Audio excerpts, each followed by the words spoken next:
Welcome to another episode of Run with Julia. For any of you who haven't seen any of my videos before, I am a runner. I'm 64 years old and I am seeing how fast I can run in my 60s. I have been running since I was 6 and competing since I was 12, and in the 80s, well, late 70s through the 80s, early 90s, I ran at top level and I ran fast times and I loved my running and I still love my running. And I used to envy in those days because the running boom hadn't started. I used to think it was going to all stop because I was a sports person. I envied actors and musicians and people I thought would be able to carry on with their art. And I have discovered that, of course, I'm still doing my art, and it's all had different phases and different flavors and different goals. And this feels a whole new chapter. And I feel like it's all beginning and I've got it all ahead of me. And I'm introducing things that I had let go, like plyometrics.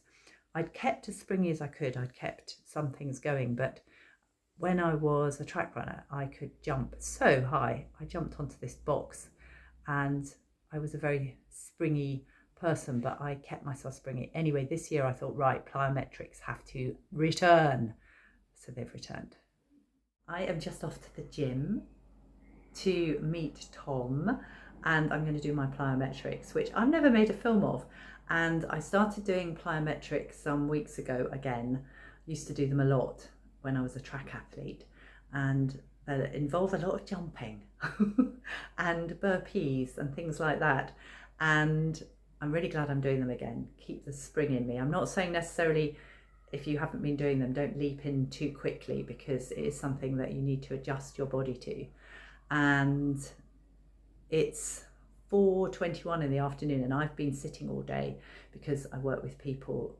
I do sit cross-legged a lot, but I ran this morning and then I've been sitting cross-legged a lot, but I've sat down or been sitting down for a long time. So I don't feel that much like doing plyometrics, but I'll warm up well. I'm going to probably walk to the gym actually rather than jog, and then warm up well and then leap about and show you me doing plyometrics. But as I say, I think they're great. I think it's good to keep that springy thing going, the agility going, but I do think it's important to go in gently. Tom and I have come down to the studio. Here's Tom. Hello. Hello. We're going to first practice my next warm-up, because I have been asked to do another warm-up October the 15th for the Run Through Half Marathon again in Richmond, and I've got my warm-up and I'm going to practice with Tom. It's a role reversal. It is role reversal. You're not going to see this though, because it would spoil it for you for when you actually see it. So we're just going to do that before we start the plyometrics. So here we go, without you seeing it. We've done the warm-up and I'm out of breath, so it's definitely warmed us up. Puffed out as well. It was amazing. Flowed well and ready for action. ready to run. That's what it is. It is quite an active warm-up, but you will see it on October the 15th. That was fun, and Tom's really good at role reversal. He did everything I said, and I'm a very bossy warmer-upper. So we're about to begin to do the plyometrics. Tom, what are plyometrics for? They will help build explosive strength and make you faster with your running. That's the idea. That's good. I like that. Right, I've got about 9 here. No, I haven't. I've got 10. Cool. 10. So we're going to do a little snippet of each. The exercise we're going to do are squat jumps. So here we go.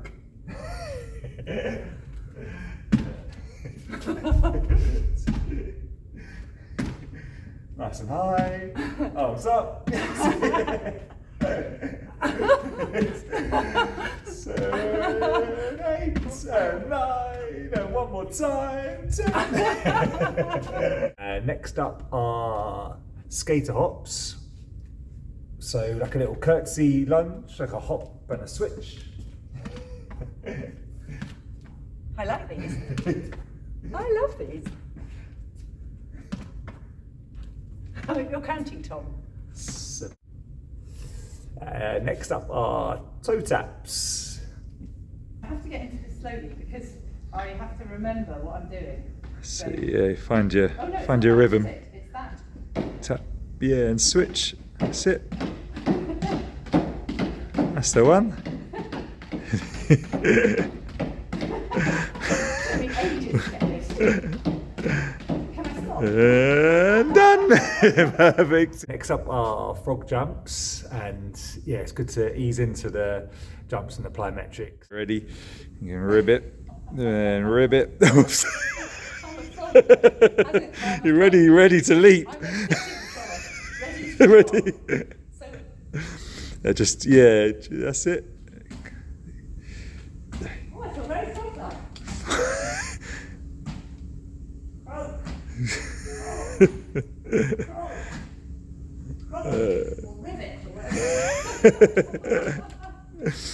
That's the one. And the next up are lunge jumps. And I'm really impressed my body can do lunge jumps. I hadn't done them for years. And when we started this some weeks ago, I was like, oh, not sure my body can do that thing. And it is. However, I would suggest that you don't copy my form in these exercises. Maybe Google plyometrics and how they're properly done. I'm just showing you my training and joining you in with Run with Julia and Plyometrics with Julia. So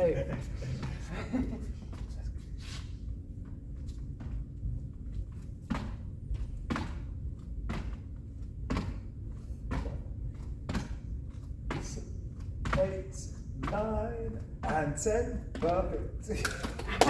Now we're about to do some plank jacks, which are planks with star jump legs.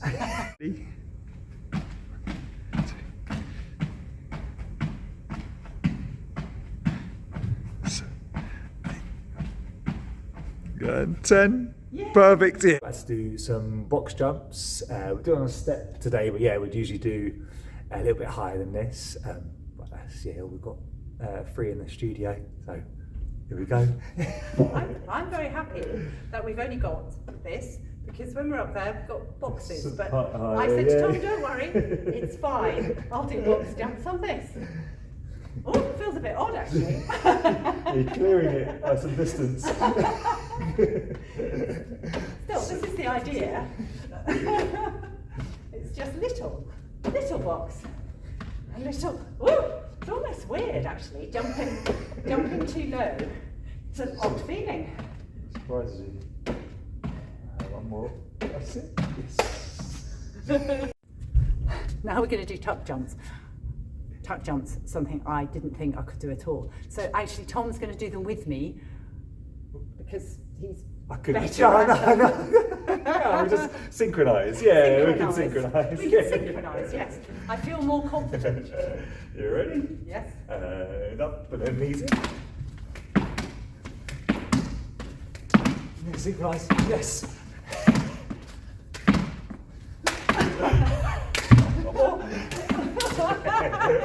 Grand finale, the best to last are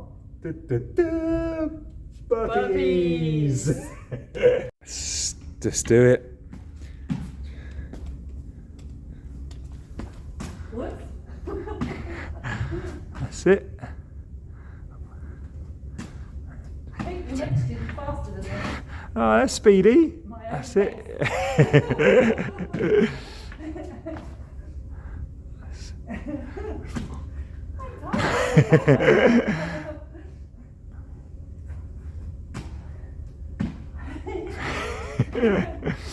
Yeah, one more. One for luck. That's the one. Yeah. I hope you enjoyed that. And as I said, you will find better form if you Google those plyometrics. I'm just sharing with you my own process, my own development of regaining a bit of spring, and also I hope you find it fun. And And as always, if you've enjoyed this video, please press the thumbs up, and if you haven't subscribed already, please do. And also, I think that any of you who've already been watching my videos know that I love to hear your stories. And so I meet you at races, or I'm now doing some interviews on Zoom. I did one with Ed Rios, who told us his incredibly inspiring story. And I have another one lined up with Joe Taylor, who was at the very beginning of the running kind of boom. She was very influential in the 80s of creating sisters groups, running group. She was a great runner herself, or still is. Jo is a great runner. She's in her 70th year now, so she's been running since, I think she started running in her 20s. She'll tell you her story herself, but I'm looking forward to hearing from her. So if you'd like to tell me your story, I would love to hear.